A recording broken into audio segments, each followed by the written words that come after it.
be ready. 5 seconds.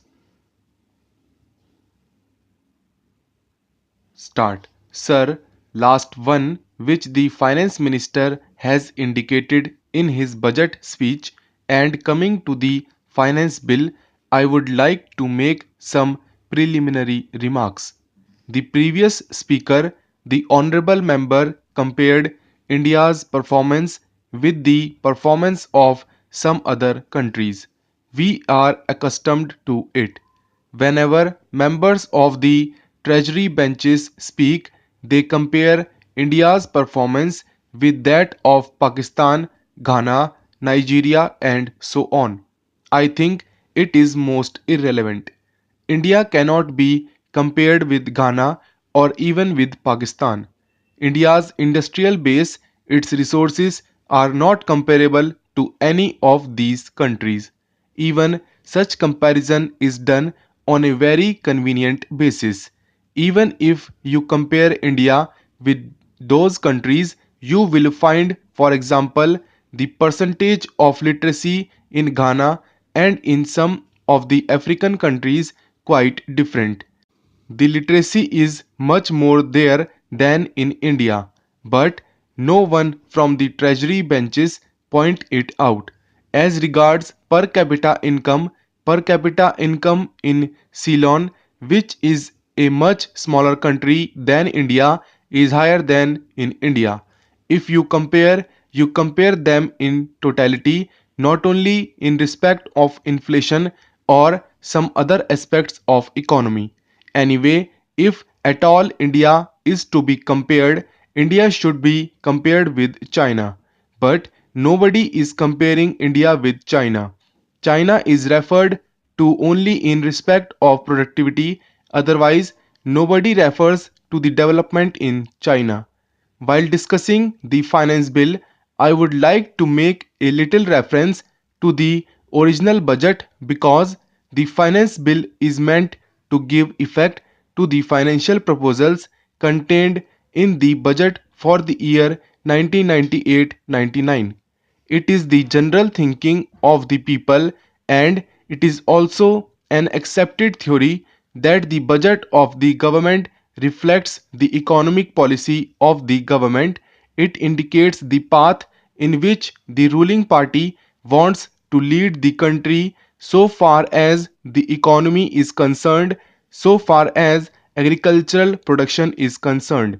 Now, even this annual budgetary exercise has become somewhat superfluous because many more things come before the budget and after the budget which vitiate the effect of the actual annual budgetary proposals. This year, before the budget was presented to Parliament, the government came out with proposals for hikes in administered prices, and it amounted to more than 3,000 crores of rupees. Now, after that, the budget was presented, and now we are discussing the finance bill. The whole thing is to be repeated. It is quite possible that after the parliament session is over, the government will again come out with proposals for hikes in administered prices for 1,000 or 2,000 crores. So, the annual budgetary exercise for the last few years has become an exercise which does not reflect the reality, which does not reflect the actual economic policy of the government. Sir, while in the budget the government came out with a huge deficit of rupees 7,000 crores or so, at that time all of us predicted and all of us apprehended that there would be a double digit inflation. Now, from the various publications of the government, we find that presently the wholesale price index has gone up by 10 points. Now, what is the effect of this 10-point rise? It does not reflect the actual prices because the manner in which the index figures are compiled is not quite correct, and we have raised objections several times. Its reflection on the consumer price index is more distorted because of the way in which the data are collected and compiled.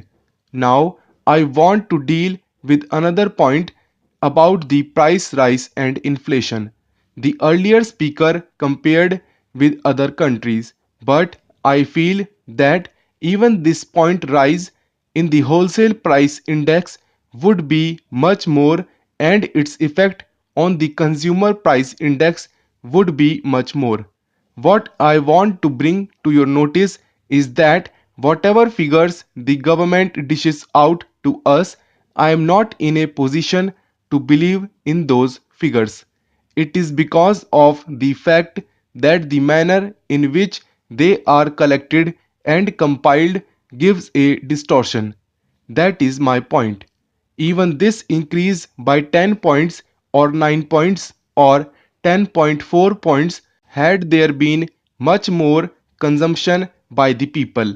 What is the purchasing power of the people?